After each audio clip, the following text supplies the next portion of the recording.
Welcome to Rabbit Holes with Aaron, and I am Aaron, and today with me as the second time I've had as my guest, my cousin Dominic Lake. Hello. He's a good friend. My cousin, obviously, which doesn't necessarily say a lot, except for us, it's the best thing ever. So I Too love sweet. hanging around with him. I've been a part of his life since he was really small, maybe, well, since birth, obviously, but yeah, he's a good guy, good at conversation. He's got a lot of good stories, and well, it's always a treat to hang out with him. So thanks for joining me today, Dominic. Heck yeah, no problem. Thanks for changing my diapers when I was a little kid. Appreciate it. I might have done that. I don't, probably not, but You don't there's a think so? chance. I feel like my parents would have pawned me off on anybody to take care of that business. Well, maybe so. I was I was in my teenage years, so I really wasn't interested necessarily in that. Understandable. I think I changed my first diaper when I was a teenager. Changed my nephew's No, diaper, which was a I new was like, experience for sure. I was thinking, what were you doing wearing a diaper as a teenager? But okay, somebody Yeah, else for is. sure. I Gotcha. did change my own diapers as well. It was pretty easy. Well, anyway, we've been talking about what to talk about today, or at least where to start, and we found out. First thing I gotta say, because I didn't say it last time, like you're really making the bald beard look good, Thank you very much. and I've been nobody else can working on really it. see it. Nobody else can really see it, but I thought I'd say it, for the purposes of the listeners, because we kind of mentioned it last time, and I was supposed to get around to it, and I never did, so I want to start there. But yeah, you had some other firefighting stories to share as well. You shared your big and most famous story. At least that's what you told me. But I want to hear the little ones, like maybe the spine tingling stories, or the really funny stories, or the kind of a little bit, we call it the dark humor stories, or whatever. But let's just throw some more on the table and let you pick one or Okay, two. sure. It's interesting. I always have one. It's interesting asking firefighters for stories is something I've noticed a lot where, depending on the kind of situation we're in, people will, want to ask what's your craziest firefighter story. I'm not sure if I mentioned this last time, but I often, if somebody asks me that, I'll think of what my like fifth craziest firefighting story is. I feel like There you go. most people don't Yeah. realize how crazy it gets, and I've definitely had a couple parties where they ask and I tell them, and then they're like, "Oh, that's kind of intense, kind of a bummer. It's not the best for the moods." You got to kind of like, pick and choose. Yeah, The you got one to that, work your way in. for sure. I also have a number of stories that I will completely forget about until there's like some little cue, and I'm like, "Oh yeah, we did something, similar to that." The first one that came to mind, as far as because you said spine tingly, is we picked up this woman in Cheyenne. And Cheyenne, we worked on the south side of Cheyenne, which is lower income. There's a lot of like meth and drugs and stuff around. So we pretty routinely would run on people that were freaking out on meth or some other drug or, just getting up to some crazy stuff. And so we had the one that really weirded me out is um, picked up this gal who reminded me a lot of the girl in The Exorcist. I can't remember her name, but you know who I'm talking about. Spinny head, throw up, all that stuff. Yeah. She was probably on. I mean, had to have been on something. Either that or she was for sure possessed. Because when we got when we got there, the cops were already inside. We heard a ton of like yelling and people trying to de-escalate and stuff going crazy. And finally, they get her and they're walking her to the ambulance, and she's got her hands cuffed, and she looks kind of like she's been possessed. She like I think drugs will do that to you, but she just looks rabid essentially.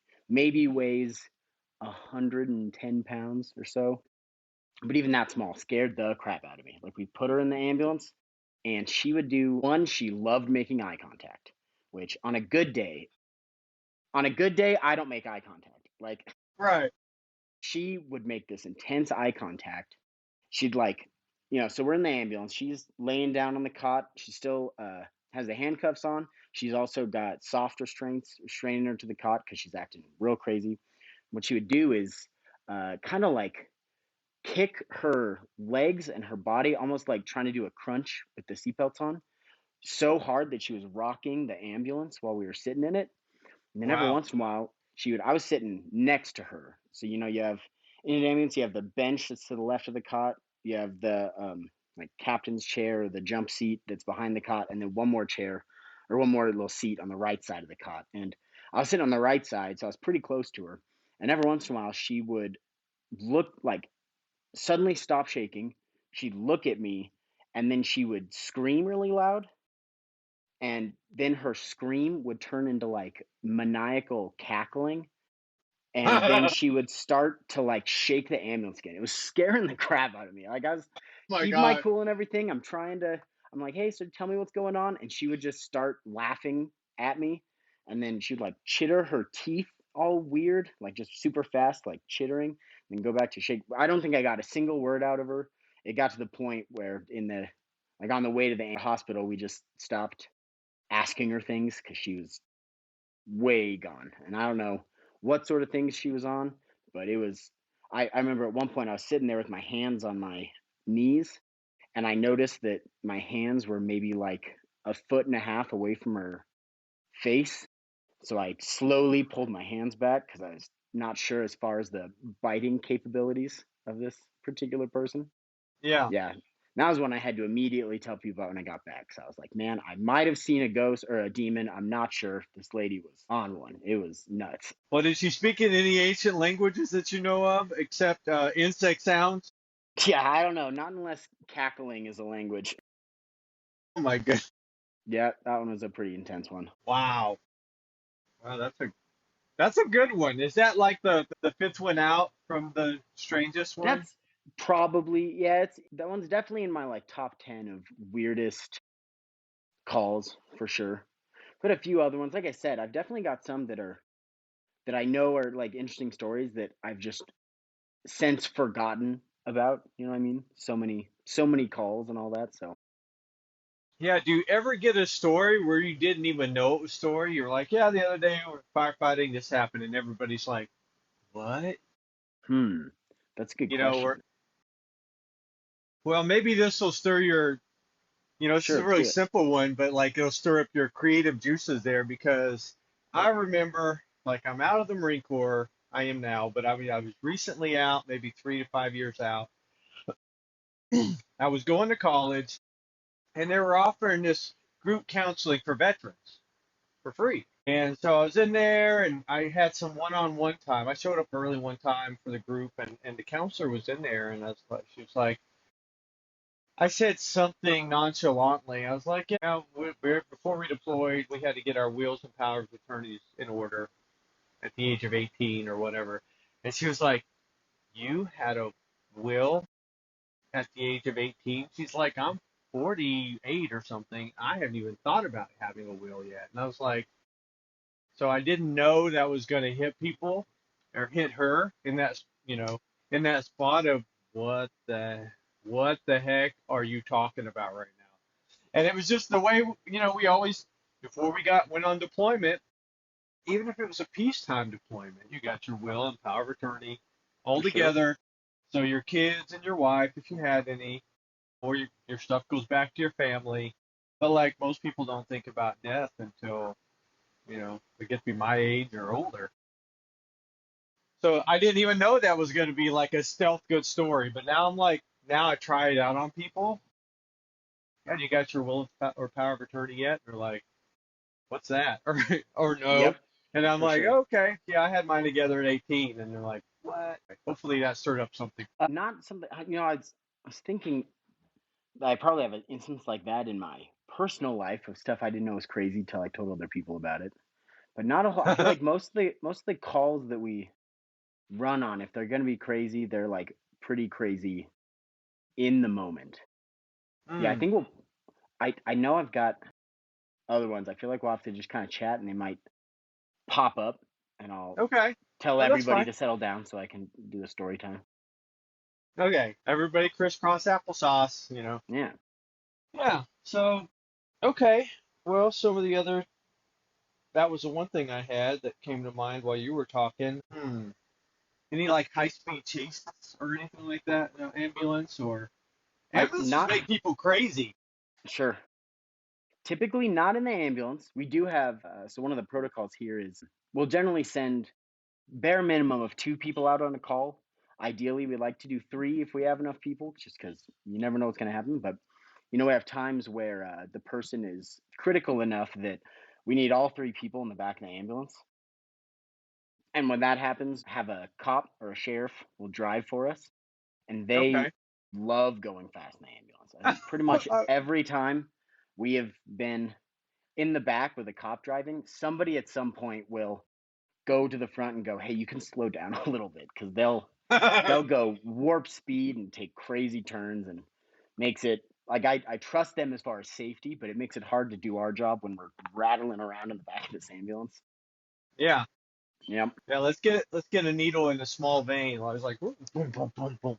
Four-wheel for drive sure. driving course or whatever. Yeah, I can see that. I did. Bounce it back I'll and tell you forth. what, exactly what we were talking about. That kind of brought up a memory of just craziness. Was we had this call for this guy who had barricaded himself in his house. It was probably 2 in the morning or so. And those are always fun calls because we called the stage. So because we don't go in anywhere unless it's a really crazy circumstance, but we don't go in anywhere unless the scene is safe. And since this guy was barricaded, they didn't know if he had guns or whatever. We just were waiting outside the house, a little ways down the street. This is out in the county, and cops were trying to, figure out how to get in there. They're trying to talk with him. They're talking with his, I think, girlfriend was at the house. They finally got him out of the bathroom and got him handcuffed. And so we went in to check him out. He was a big dude, like he was a construction worker, big. Like his forearms were like the size of my thighs, just a huge guy. So very intimidating. Also a pretty tall dude, but he's had a ton to drink, so he's super belligerent and very angry at us. But he's on sitting on the floor, got his hands cuffed behind his back, and the cops are kind of have hands on him just in case he does anything crazy. The best part about it was this big, very intimidating looking dude was wearing a kind of small, like yellow t shirt and nothing else. Just full blown Winnie the Pooh in it. So then there was the fun thing of like this guy, like if he is fully conscious and doesn't want to do what we want him to do, there's nothing we can do to make him. Like they're gonna have to fully subdue this Right. guy if he decides he doesn't want to cooperate because he is like a big guy. And so he's really upset about the fact he's getting arrested. I got kind of a story from the cops. What had happened was he had drunk driving crashed his car at like 4 in the afternoon. And I recall that one of our other stations got called to that because there was a rolled vehicle, but nobody was in it. They couldn't find any patients. And then so that was him. His girlfriend picked him up, took him back home, and then he took his girlfriend's car and tried to leave and rammed it into a tree right outside the house. And so that's when she finally called for us to go see what's up. And we get him. It takes so much cajoling just to get him on the cot. We finally get him on the cot, and then we all kind of have to hold him down to restrain him, put like the seatbelts on, the little soft restraints around his hands and ankles. His hands are still handcuffed, by the way. And every once in a while, the cops would be able to get him to kind of settle down. They were actually pretty good at de-escalating, but he would ramp back up like out of nowhere. Yeah. And finally, they get him in the ambulance. It's me, another guy named Brando. It's in the back, and we're getting ready to go. And I'm somewhat new. This is probably my first year there. The cop looks at me and goes, "Get to town fast, like just go, because this guy's crazy, right?"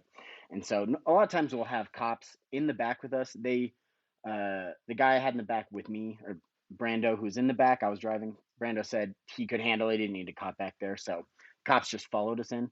But I took that opportunity, having a cop tell me to drive fast, to drive real fast. So I was probably in this ambulance going 100 plus miles an hour on this on 230. It was like turns into a highway, but pretty big open road. Normally like 75, I think, is the speed limit. But so we're absolutely hauling. Right before we leave, sitting in there just doing the screaming thing again. I don't know what it is with people and screaming, but he was just laying in the cot, just yelling, I think just to be belligerent, like just to make everybody's life harder. He wasn't in pain. We checked all of his restraints. We checked him a few times. No pain. He was just yelling, going crazy, drunk, maybe on something else. And so I felt real bad for my buddy because I was like, man, he's going to be back there with this guy just screaming his head off the whole time. Yeah. Somehow it was like a lullaby. As soon as we started driving, that dude just fell asleep, which was the biggest blessing in the world because I was picturing Oh a yeah. half-hour ride into town of him just screaming the entire time. Then we got him in the hospital, and there's more. It's just interesting how people, even when they're surrounded by other people that are either trying to take care of them or are like clearly have the are making the rules right now, they will like fight it tooth and nail the whole time. And so that's what this dude did. But the best part about our job is once we get him to the hospital, we are now done dealing with this super aggressive person. It is now up to Yeah. either the cops or the. So I feel bad for primarily the nurses at the ER because now they have a couple hours of having to deal with this Winnie the Pooh guy who's screaming at everybody. Yeah. That was Keep your that was a keep your good dress one on. for sure. Yeah. Yeah. Yep. I considered asking if he wanted to grab some underwear before we left, but I think he made that decision for himself because he started getting really aggressive with the cops, and so they just brought him outside. I feel like I would have wanted underwear. It would be nice to have a little bit of modesty. Maybe he was showing off. I don't know. Well, it's underwear protects you too. It keeps everything like right in the right spot, doesn't get slammed in the door or whatever, Yep. you know. Less chance of getting pinched places for sure. Yeah. Yeah. Wow. My mind goes to a lot of places with that story. Like, yeah, the question that, we don't have an answer to, so we're just going to go into like a speculative mode here of like, huh, I wonder like if he has, and you don't know, so we're brainstorming together here. You probably don't know, but like if there was trauma in his past, or he has a girlfriend, so there's that. I feel like, I think with even the best of people, there's still definitely some trauma, in the past.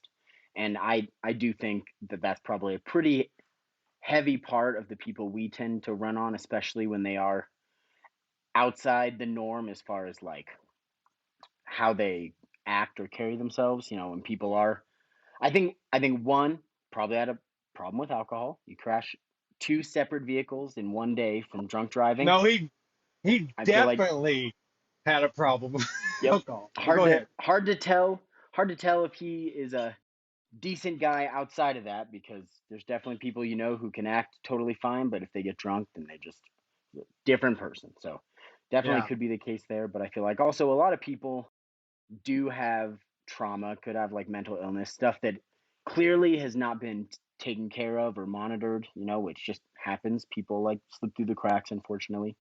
And I think when you just sit with stuff like that forever, it's like a matter of time before something happens. Either you get super drunk and crash your car a couple times or do other crazy stuff. We also definitely run on like bipolar 1 people, which a lot of times they don't even know that they're bipolar until they either end up in jail or in a hospital because they just get those manic episodes will come on and they almost don't even remember them. It's like they remember them, but it was like a different person doing those things. And so Okay. I feel like there's yeah, a whole lot of cases that would make somebody, those irregular calls, or we're not just helping somebody who broke their leg or something. It's somebody who's like acting crazy, essentially. Yeah. Well, and you might have heard this, but like the theory that I'm talking out is like hurt people. And so it's like people that have been hurt, maybe in childhood or even earlier, not earlier than childhood, but in their adult life as well, like it comes back. And I think, like most people that are angry, are really mostly angry at themselves. And it just kind of spills over onto other people. Or in this guy's situation, it's almost like self destructive. Mm-hmm. And, his impulse control is kind of gone from the alcohol or whatever other substances. And, like, it allows him to more readily try to destroy himself. And he's like, probably a little pissed off that he didn't, get to, you know, because I can't imagine anybody, but give me a couple stories, but that would be like, firefighters, I just want to kill them. Like, no, they're definitely here to help me. They're caring about me. They're not cussing at me. They're like taking care, making sure I'm okay and am I comfortable. Anything broken, all that for me triggers like, what can I do to help them help me? But you see a lot of people that are like, what can I do to sabotage Make this as hard as everything, possible. Yeah.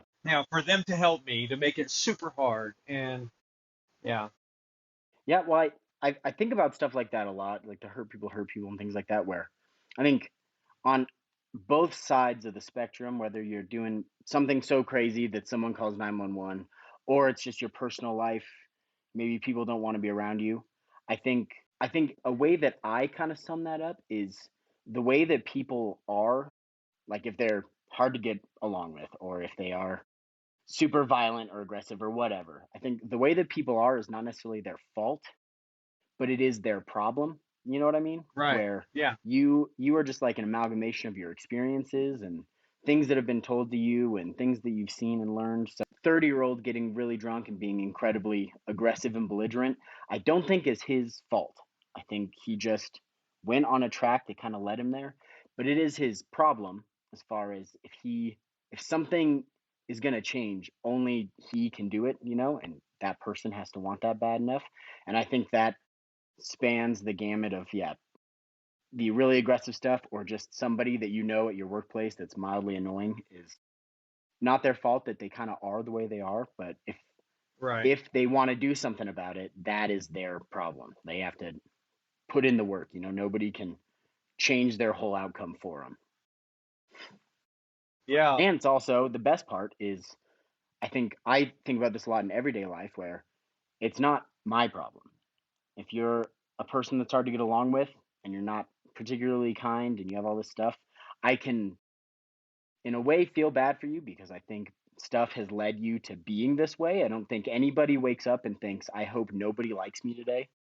But so I do have like sympathy for people like that, but also it's not my job to fix you or make right. your situation better. I'll offer help in a way that I would to anybody, but if there's somebody that I really just can't get along with, and I will always try to find some common ground. If that just doesn't work, then I have no problem getting some space from that person, because ultimately I'm not going to be able to change their whole outlook and how they carry themselves, stuff like that.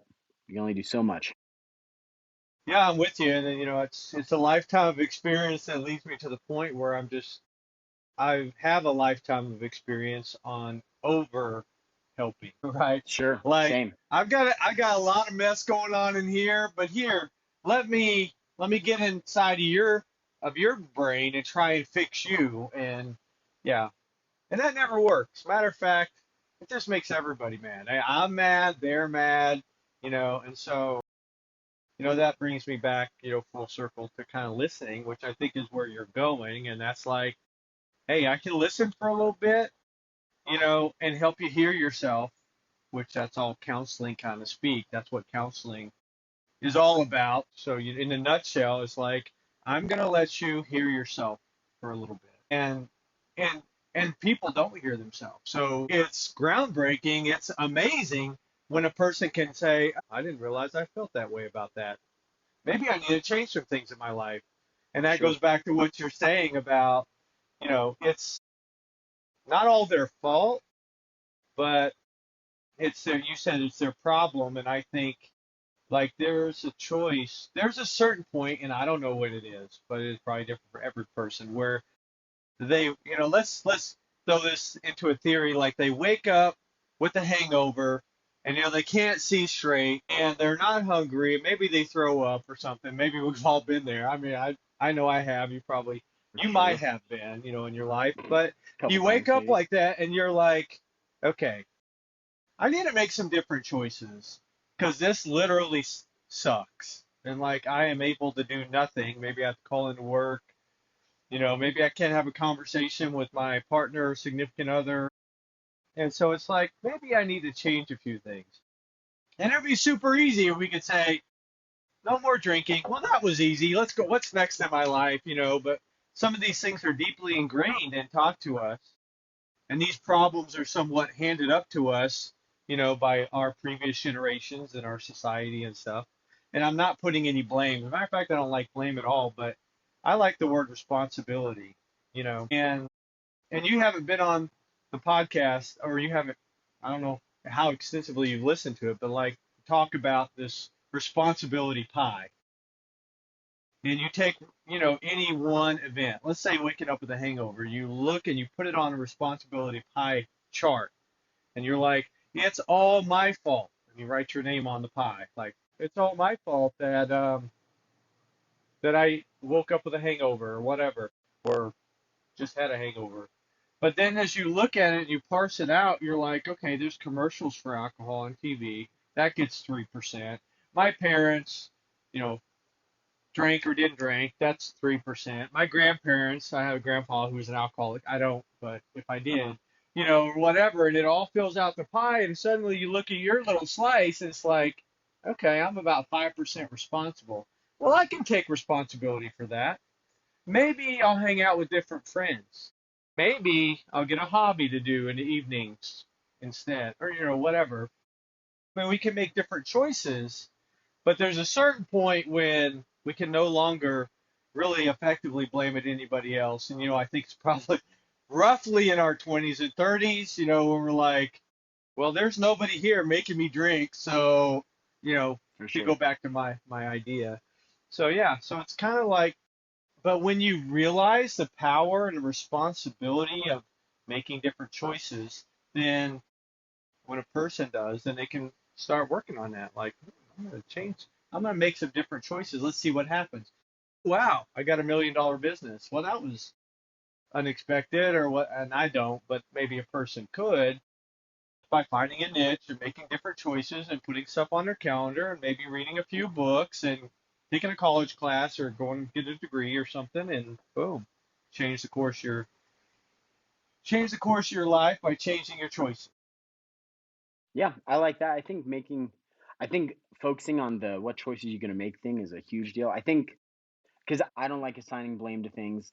I definitely had a long period of my life where if things went wrong, I would fully blame myself for whether that was correct objectively or not. I would always just like totally blame myself. I feel like there's one thing that helped me kind of move past that was the thinking, well, there's some stuff outside my control. There's these, outside factors that kind of happened. I think, regardless of when things happen, who maybe takes most responsibility, I think a good thing to focus on is it seems, to me at least, that ultimately all of the responsibility comes down on you for how you're going to proceed with that Yep, information, you know? yep, So like maybe yeah, so you wake up with a hangover, you feel like crap.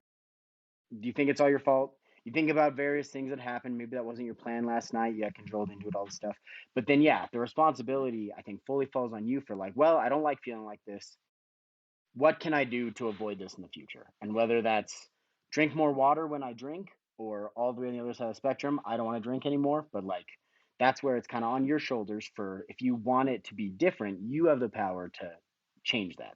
It might not always be easy and it might require some help sometimes, but or a lot of times I think people could use help. But as far as making that decision, I think that's something that is really important regardless of why this happened. How are you going to move forward and hit that place that you want to be at? yeah, yeah, That's a big thing going way back to the last episode I was on where we talked about my injury, where I probably mentioned this during that time too, but there was definitely that like guilty feeling afterwards of yeah, being in that collapse and then talking to the other guys and everybody had similar guilt. And I feel like that's only natural to kind of, you're just going to have that. And objectively speaking, whether or not it was my fault or someone else's fault, it's like, okay, well, now instead of focusing too hard on that, I'm going to focus on taking that experience and what can I do to prevent things like that in the future? How can I benefit from it now? What can I do to turn this into a positive thing? Something I really appreciate the sentiment of is I don't think things that happen to you are objectively good or bad. I think it's all about what you can take from them and how you react to that situation. mm, Pretty much spin anything. I completely agree with that. Well, I completely agree with everything you said. Oh, Good thanks. stuff, and I appreciate it from your perspective. I get stuck with my own thoughts so often. I'm like, well, am I just crazy, or does this really work? And so, thank you for letting me try some thoughts on you. Hmm. And I was thinking about, oh yeah, well, this let's bring it to me. It's like now when I have a drink, like one drink, I'm okay. a beer or cocktail or old fashioned or something like that. When I get a second drink, I get a headache right away, and I think it's my Interesting. multiple sclerosis and the neurological stuff going on where it attacks my brain. So it's super sensitive.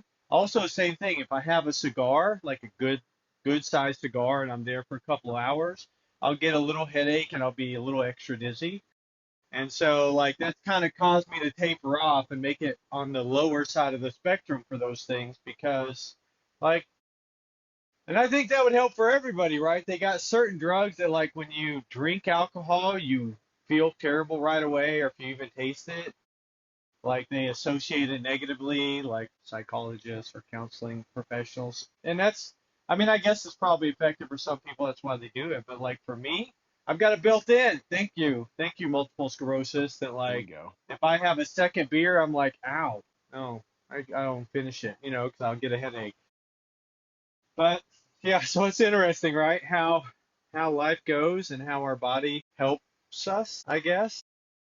Yep, I definitely have had that too. And you talking about just, I guess, going back to drinking and what you want to do if you don't want to feel this way. One problem that I had with drinking was I would generally drink to replace whatever feelings I had, which there was a huge period of my life where they were pretty negative most of the time. And so I would try to drink to like, it never made me feel better, but I would do it to try to just stop thinking about that thing. Like it can numb you a little bit to those For sure. feelings, That's a good way right? to put it. That's what I was looking for. And I never achieved it as well as I thought I would every time I would, get drunk to do it. And I had some experiences that have really helped me on my like mental health journey. And one thing I'm really proud of, I think my ideal situation would be for me to just not drink in general. I mean, alcohol is just, it's just bad for you. Makes you feel kind of good and giggly sometimes. So like it's just bad for you. But I think I've gotten to a point now that I am totally fine with, that I think it's a happy medium where I still drink, but I don't drink to try to numb myself. I will be Right. having a good day and I'll think, you know what? I want to have like a glass of whiskey, which is going to make me a little bit giggly and a little bit relaxed. And it's not to change any way I'm feeling, it's to just be add on top of how I'm already feeling, Sure. which I think has Yeah. worked out really well for me because now I don't, if I'm starting to have some negative feelings, I don't immediately think about drinking. Instead, I think about, well, why am I having these negative feelings? Is it something I can trace back to? Am I just having an off day? Have I not eaten? Because that's a huge one. I'll get all grumpy and Yeah. stressed and cranky, and I'm like, well, it's been like 5 hours since I've eaten, so maybe I should have a snack and we'll reassess. Yeah. I think that's something that doesn't necessarily work for everybody, but I'm happy with my progress on the drinking thing. If I can at one point get to the point where I don't feel like drinking ever, that would be ideal. But currently where I'm at, I'm pretty happy with because it's not drinking to excess all the time, and it's not I think a more healthy way to view drinking. Yeah. Yeah. Sounds like it. Yeah. Yeah, and so drinking with me, well, it causes pain as I mentioned, but like drinking and cigars, because I still will have an old fashioned or I'll still have a cigar with a guy, but it's really like, this isn't good for me. Why am I doing this? And I'm like, well, I'm willing to have a headache to build a relationship a little bit stronger. To spend some quality time with another guy or another, well, it's always guys or a couple or whatever. Have an old fashioned, like alcohol is the way I've heard it said, a social lubricant. So it Yep, for makes it sure. just a little bit easier to relax and be comfortable with another human being that perhaps I don't know, and or with my wife or whatever. We just want to talk about stuff. Um, but yeah, so I like all that vibe, but it's willing to do. I'm willing to do a little bit, and like I said, one drink I'm okay. A second drink I get a headache. But I know going in with a cigar, I'm like, okay, no, this person is a good person to spend a couple hours with. We'll have a good conversation, and they're having a cigar, I'm having a cigar. So that's what it really all comes down to for me now. After the headache, when I do those things, I'm like, okay, I'm willing to have a little bit of a headache for these reasons. Right. Yeah, Yeah, but the I think funny, it's a trade-off. yeah, Sorry, you can and keep going. I didn't mean to cut you off. no, no, it's okay. That's the way I talk. So I'm like, I take a pause, and you think you can talk, and then I'm like going right back into something else. But so that's my problem. But yeah, it's funny that now that I don't really drink on any particular day or if every evening or anything else, like I'm watching a movie and everybody's drinking, and I'm like in the movie, and I'm like, wow, I could use an old fashioned. Where's my alcohol? Let me go dig it out of the back room. So it's interesting that that knowing what I know and understanding myself to that level, that something a movie could be on TV and they could just be having a scotch or whatever, and I'm like, that looks like fun. I want to do that too. At some subconscious Yeah, level, for sure. the advertising they're doing is still working. Now I don't watch commercials, but that's how they do commercials. The best way is put them in movies and TV shows, and luckily it's not as cheesy as it used to be. Okay, product placement. Like today, I am drinking this beverage, and it's the best, and you should all try it. And I'm feeling great on this beverage. I'm glad they don't do it that way, like the Truman Show, if you've ever seen it. Sure have, yeah. Yeah, I think I'm similar where I don't really watch commercials either. I have some streaming services I have where I don't pay for the ad-free version because it's super expensive, but the commercials don't really make me want to drink because it seems way too obvious. If I watch a Right. commercial for an alcohol, I feel like Yeah. if I were to drink after seeing that, it feels like I am just like being taken advantage of, or like I don't have the higher processing power to combat it, which is very much like I guess I don't like advertising out of spite because I'm like, don't tell me what I want at this current moment. Yeah. However, when it's more subtle in a movie, when the whole thing Yeah. is not based around drinking, when it's like somebody goes to meet with somebody to have a conversation at a bar and they order, yeah, like a glass of whiskey, I'm like, man, that does sound pretty good right now. So, and Yeah. I, I have a hard time imagining that's necessarily intentional. I think it just makes more sense maybe with the plot of the movie, but that'll for sure get me. Just seeing people drinking casually, I'm like, yeah, I could go for something like that. And I Yeah. feel like we were kind of talking about it before where it's all about trade-offs or like you're willing to have a headache to kind of further this conversation or the situation that you're in.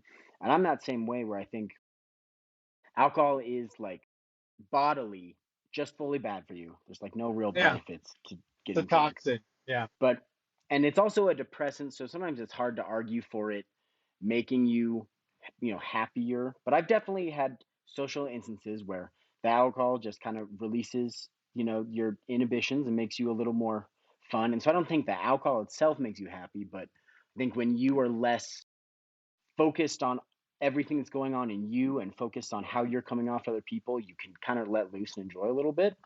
And I think with the trade offs, it goes the same way as far as healthy stuff, where I've seen and chatted with some people who are in like excellent physical shape, that, like less than 10% body fat, they're just killing it. But a lot of those people tend to be super depressed. And Yeah. I have no idea as far as majority, but I know a lot of people I have talked to are, and that was true for me too. When I was my most depressed was probably when I was in the best shape.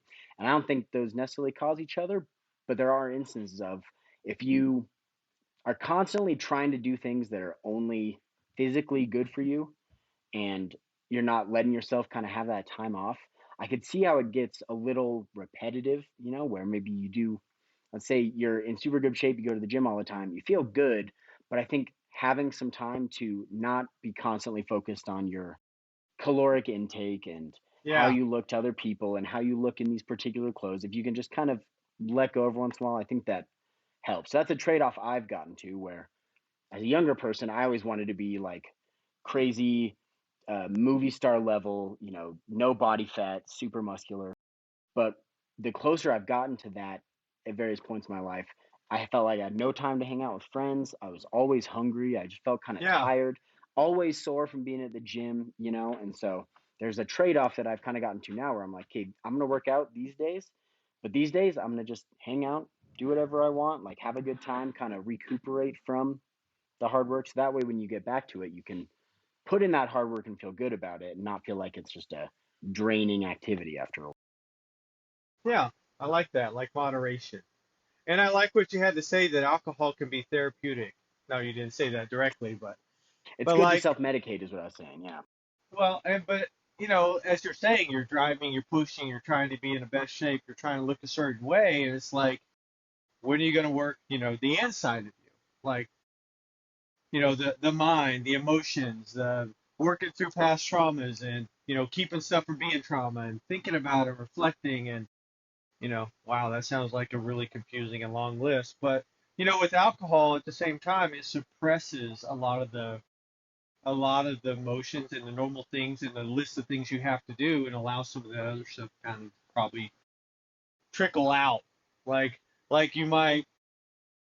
you would never cry ever in front of firefighters, but if you have a few drinks with the boys, you know, and something really bad happened, somebody died or something, I think was it you or somebody else told me that after an event, everybody just kind of cried. Oh, that's what it was. It was in a different podcast, but they were talking about Spartans, and they were saying that when the Spartans went to combat, they would very briefly. They would write their name on a stick and they break it in half and they put half in the basket. And kind of that released them from their humanity to go out there and just like be a killing machine and, throw bodies on the ground and march on them and all this other stuff.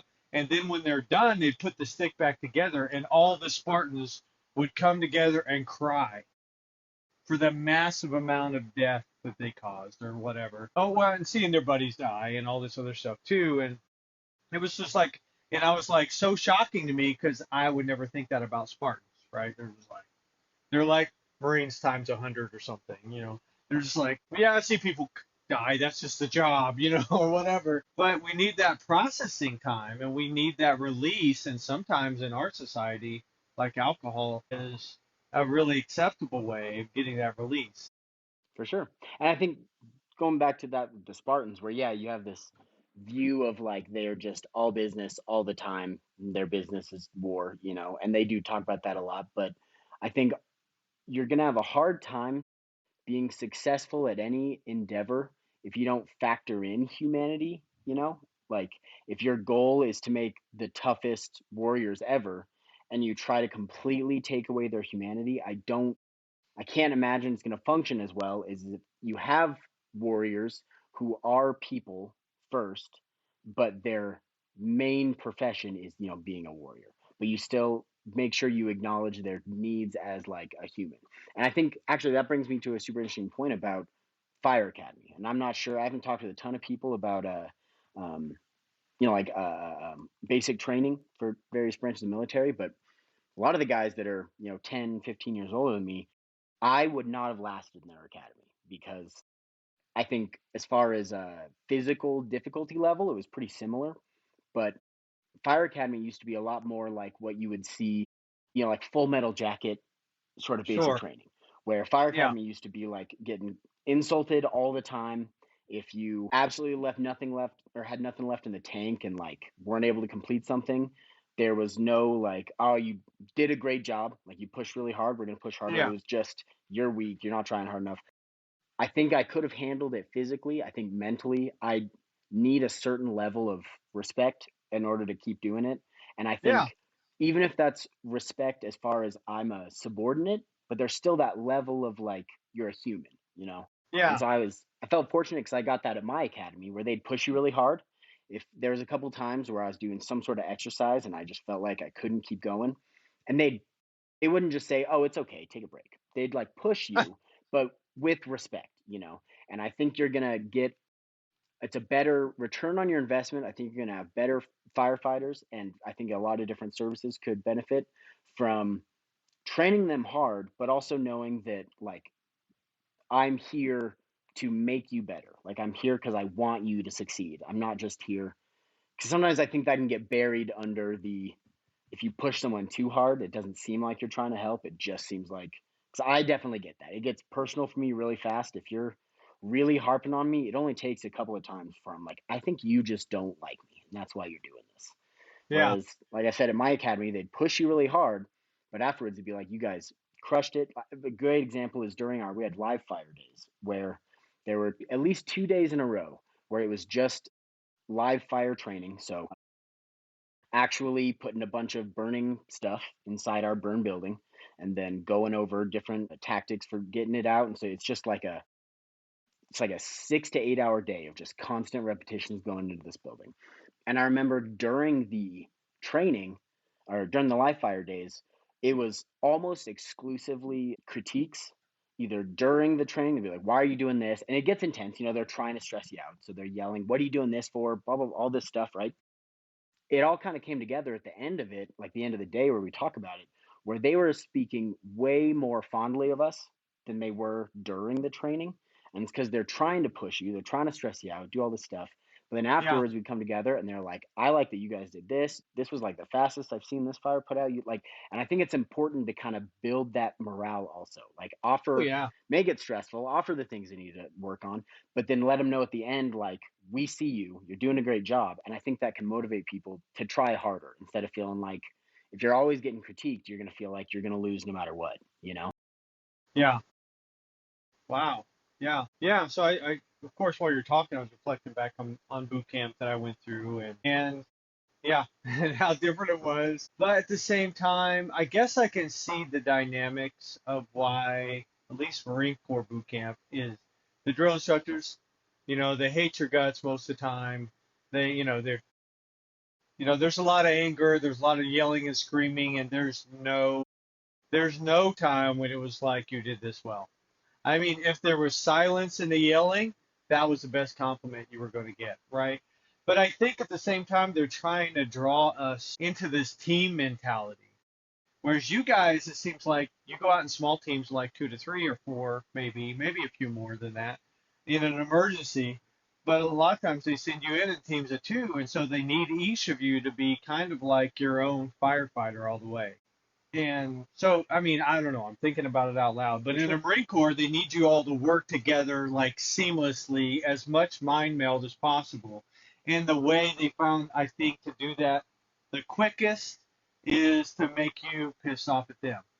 And if you can't go to your leaders, you work together independently, which so many times you can't, right? The CO is 100 miles that way talking to you over the radio, your platoon is here and you got another platoon over there, 2 or 3 miles away from you. And so you got to make it work with these 18 guys. And so they're trying to build this like small unit cohesiveness between you and 18 other guys to where everybody's important and we don't need to go to the leader every 5 minutes like, hey, we saw a bad guy over there. What do you want us to do?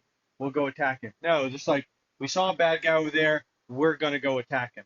We're gonna take him out. We're gonna set up flanking movements and all this other stuff to catch him by surprise. We're gonna call in artillery. We're gonna use all these combined arms. But it really centers, and I think the Marine Corps centers around that small unit cohesion. And they build that in boot camp by absolutely making your drill instructors the meanest and hardest and worst person on the planet. I remember a boot camp story like, you're always scrambling to do things so fast, and I'm sure that's really similar probably to yours too, but we lived there like for 3 months with our drill instructors. And I remember we first got there and I got there, with a pair of jeans, some running shoes, and a t-shirt and a belt, and that all went to my storage. And here's all your uniforms, and here's sea bags. You put them all in, which is just the long cylindrical bags. And I remember I was trying to, they're always counting down, so it's like, go get your sea bag. 5, 4, 3, 2, and at 0, that means you freeze.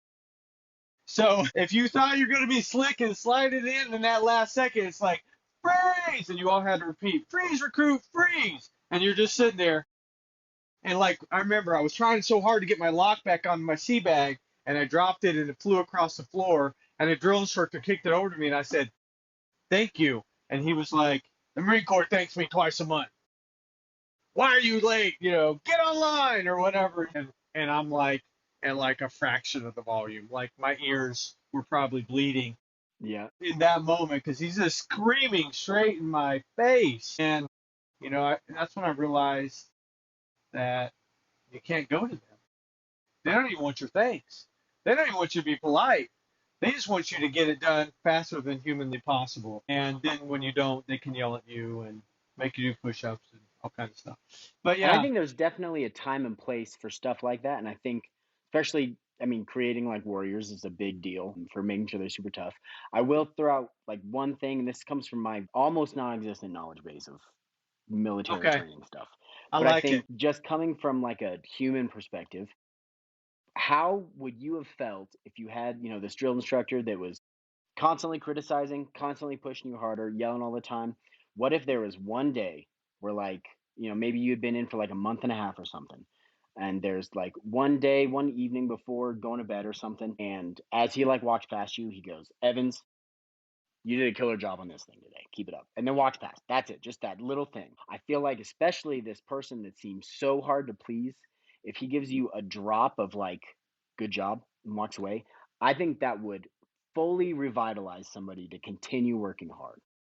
I feel like I think there's a happy medium where you can way break somebody down and then give them just this little drop of water that'll make them push even harder next time. You know what I mean? And so Oh yeah, I'm agreeing with I think that like that is super powerful as a motivator. A lot of people talk about like the training dogs where positive reinforcement is better than negative, and I do think that's true. But I think there's a lot of times where negative reinforcement can still be a really valuable tool as long as it's paired with positive reinforcement. I don't think you. I I don't like the concept of only using negative reinforcement, only pushing somebody to try harder all the time, like in a "you did this wrong, so we're giving you this punishment" sort of thing. I think that can be effective, especially for some people. I think some people almost need a consequence if they don't do a good enough job to motivate themselves to try harder. But I think if you do that, and every once in a while give them that scrap of like "good job," I think that'll continue to motivate them to keep pushing, right? Because I think the danger is you're gonna break someone down to the point where they just feel like they can't do anything right and they give up. And there's an argument that could be made that maybe that person isn't meant for this type of work then. But I think pairing the negative and positive together could be really huge in a lot of different areas, where and then I think the danger that we're kind of facing right now with some of these things is definitely comes up in the fire department is the pendulum swinging too far over to the other side, where you're being a little too easy on people because it is still a hard job. Like I think equality is a huge deal in all aspects, but there are some people who like your heart's in the right place, dude, but I don't think you're gonna make it as a firefighter because this is just a Yeah. really intense thing. Like we like are gonna be nice to you and stuff, but ultimately you're doing a job, same with the Marine Corps, you're doing a job where people could die. And so it takes a certain level of like, you're a good guy. Maybe this is not quite. You had one guy I'm thinking of when I was working as at a. Well, I guess I was working, but it was a combination department. So it was volunteer, primarily volunteer firefighters, but two paid people on each shift. And we had one guy who was very upset because we were doing something called the combat challenge, which is like our physical fitness. It's like a super short.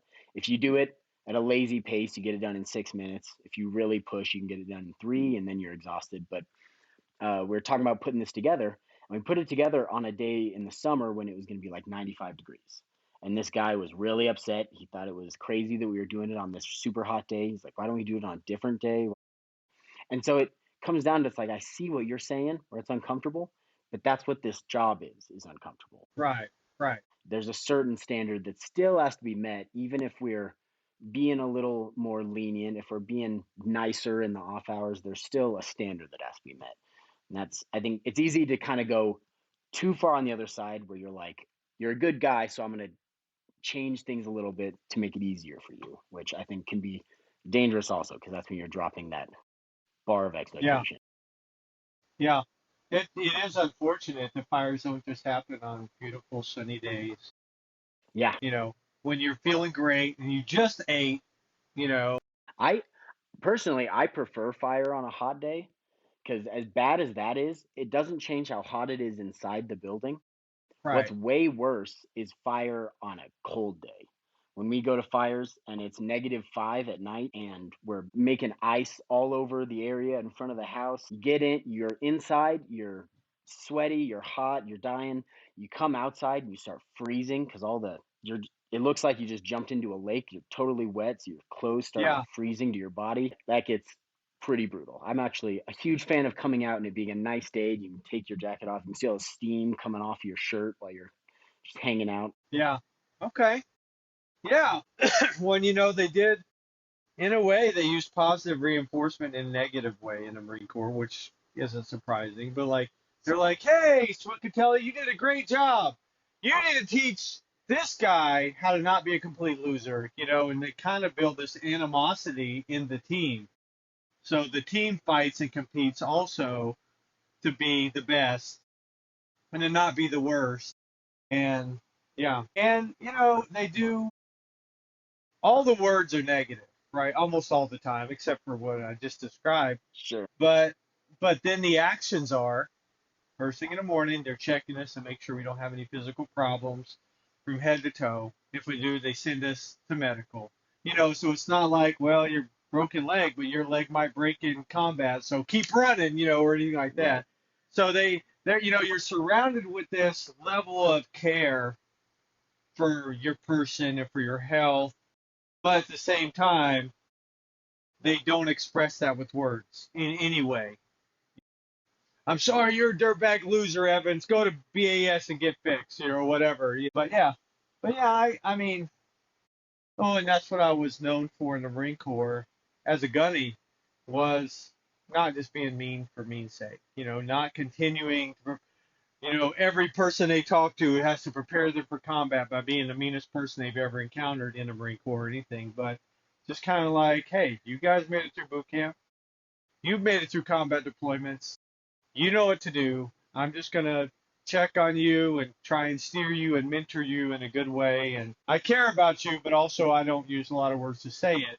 But if something's going on, I can tell it. I'll tell you to get in my office and I'll talk to you about it one on one, whether it's a divorce or whatever they're going through, or a drinking problem, like so. But yeah, but the boot camp is super hard, and that makes most of the rest of the Marine Corps pretty easy. Even combat, right? You're in combat, you're like, wow, I got to sleep until 8 a.m. in my foxhole. The other guy was on watch, but and they feed you even more in combat, like steak and lobster and all this other stuff. So yeah, it's kind of the rite of passage, where they got to be really hard on you. And what do you think about this? So, as far as like talking about how I think people ought to keep their humanity in order to be even better at this particular job, we're talking about training Marines to be, warriors, right? But also, it's not like the Spartans where you teach this guy to be a warrior and he's going to be a warrior from, like 9, 10 years old until he inevitably dies in combat at like 35 or something. You're Yeah, teaching in the smallest case or the least amount of time, table. You're teaching this person to be a warrior for like 4 years, but then they're going back to civilian life. And I feel like a lot of those habits or beneficial things that maybe happened in training are not as applicable in everyday life. Is that something that you have found or struggled with and the people that you've talked to or yourself? yeah.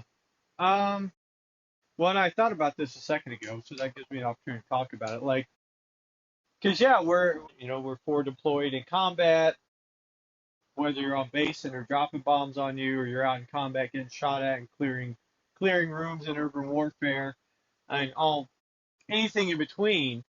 They try really hard to give you time to process it all when you get back. Some of the systems are broken because they'll give you a questionnaire to see how affected you were. And I know I've talked to a few guys that were like, "Hey, I want to stay with my team. I know how to answer the questions. True, true, true, false, false, false, true, true." And I get to go back out there with my team. And if I answer six wrong way, oh, I got to see a counselor and I got to get medication. And they go to deploy and I stay here and they all die and I feel responsible, and that I mean, this is a conglomeration of different stories that I've heard from frontline Marines. And so what they did, and I noticed this when I deployed to Iraq and Afghanistan, was when you came back, you had 30 days of really doing nothing. You might have some things, PT, and get together for a safety brief and talk about not commit suicide. So you might have some training stuff, but you don't have any real hard hitting combat or training or anything like that. They give you this like 30 days. And what I really liked about it, now, a lot of people probably didn't listen, but listening is kind of important to me, and I'm always gathering information. So they give us these like 2 weeks of classes, and some of them you bring your spouse to, and they're talking about like this is what combat stress is. So for about a month, you might still wake up scared. You might still clear all your windows and doorways in your house, before you wake up in the morning. Like you wake up holding a weapon. You might still have some crazy stuff happening in your house. Here's some ways, to protect your family. This is normal. And here's some ways to work through it. And here's some numbers to call if you're scared or your family's scared. And, and they keep a close eye on you. You're sitting in all this training and everything else. And here's some things that don't help, like drinking a lot. Here's some things that don't help, doing drugs and stuff. Maybe put the guns away for a little while in the gun safe or in storage, or whatever, so you don't wake up and accidentally kill somebody. And maybe that's all shocking, but that's just life after deployment, right? And even I, never in combat, never in a firefight. Yeah, we had bombs dropped on us. Maybe that's a big thing too. But for us, it was just like you hear alert go off, you hear big boom somewhere on base, and you're all in the concrete shelter with all your gear on. Like, well, I wonder if they get close this time, and then you go back to work. But yeah, so even me, when I came back, was like, I had nights where I woke up and I didn't know where I was. I thought I was still in Iraq or Afghanistan. And I, every once in a while, still have a dream, 13 years later, where I wake up and I'm like, am I in a tent with 30 other people? I like to keep it dark, in my room. And so I'm like, let me walk around a minute. And in my mind, I am, but then I'm like bump into something or turn on the light, and I'm like, okay, no, okay, I know where I am, right? So this, and I'm a relatively non-com for the most part. I was in combat zones and combat areas, but I never was in literal combat. But still, for me, it took a toll on me. I'm Sure. still taking medicine to help me sleep 13 years later. So, but they tell you about all that stuff, and they make you sit there in the classes. They try and make you stay awake too, and and you get all this training.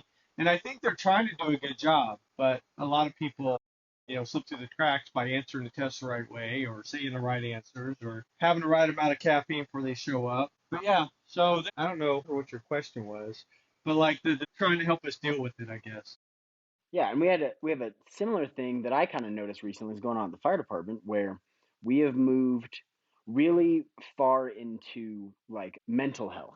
So, which I think is great. There's resiliency classes and there's just like mental health days, like not days where you like take it off, but there's like a day where it's like our focus now is making sure we're adequately taking care of ourselves, we're feeling good, stuff like that. And I didn't quite realize until I had like a 2+ year stint of having pretty heavy suicidal ideations, and Okay. I put in the work. I like talked to my therapist. I ended up going to a like mental health facility for like a week as like a reset and get things figured out, which helped a ton. I think it's helped my current injury leave right now. It's like me staying sane and staying positive and stuff. But it was after that experience, and I was talking to some other guys, and one thing I noticed I would say a lot is, people would talk to me and be like, hey, like if you're ever feeling bad or whatever, you can tell me anything. And what I would say to them is like, I appreciate that I was too far past the point of just talking about it with somebody. Like I needed some Sure. serious help. And then talking to other people, they said they've felt a similar way where they feel really bad or maybe suicidal or maybe just depressed. And the fire department talks very openly about taking care of yourself, but it doesn't exactly transition into how the individual firefighters, how their comfortability level is with actually talking to somebody about it, where Yeah. it's a nice concept and it is real because I witnessed it when I went and stayed the like mental health facility. I Uh-huh. had to do almost nothing. I told my company officer that I was going to go do this, and he took care of everything for me. He asked me if there's anything I needed. Like they're super good about it, but it doesn't being talking a lot about it and being aware of it doesn't necessarily translate into people taking the correct actions.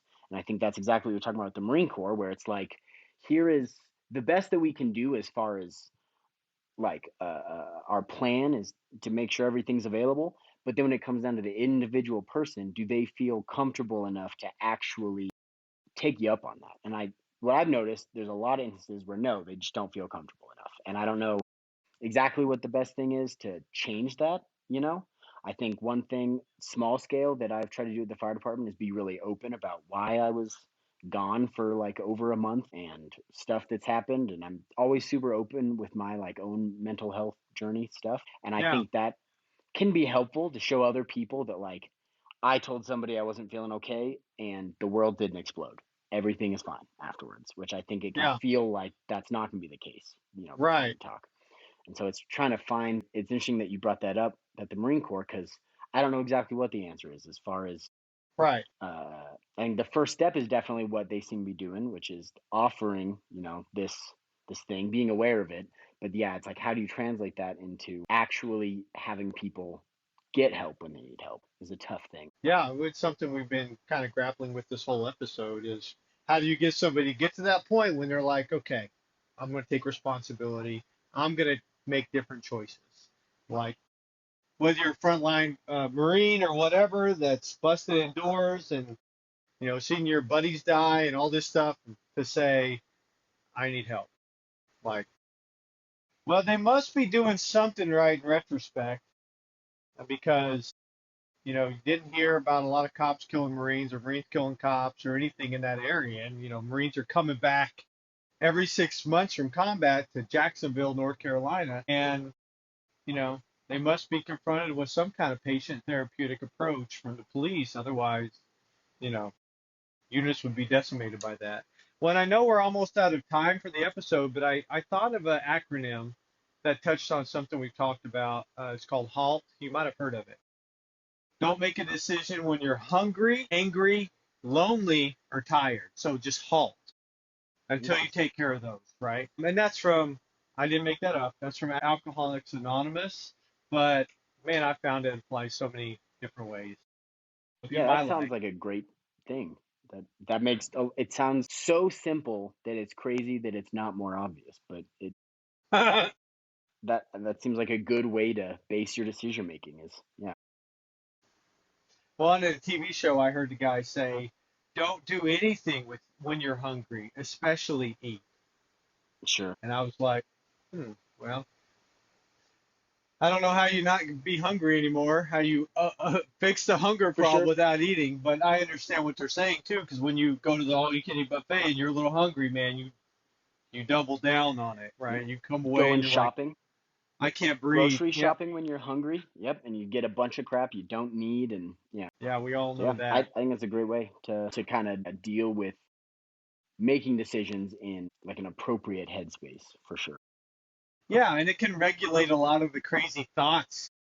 Not necessarily crazy. Maybe that's the wrong label. Maybe the all different variety of thoughts we have. Some are kind of negative, some are bad ideas, some are probably good ideas.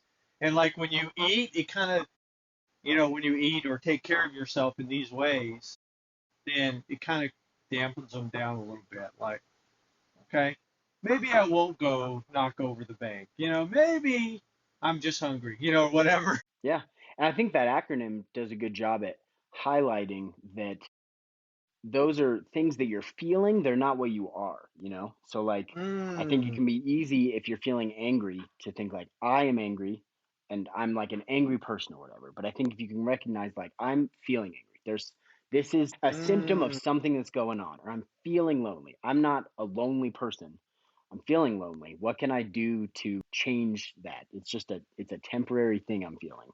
And I think that acronym highlights that by calling attention to the fact that you shouldn't be making decisions when you're feeling this way, because this feeling is temporary and you can get back to a more solid place to like make decisions from by addressing those needs first. yeah. You can just say, I'm in the middle of buying a Corvette. I'm like, I'm hungry. I didn't sleep. I'm still awake, whatever, all night shift or something like that. I'm like, let's halt. Let's just halt. Let me give myself some time and get some food, get some whatever I need, some sleep, and come back tomorrow. Of course, that's not what they want you to do. They're like, sign right now. Like, For sure. give Yep. myself more time, you know.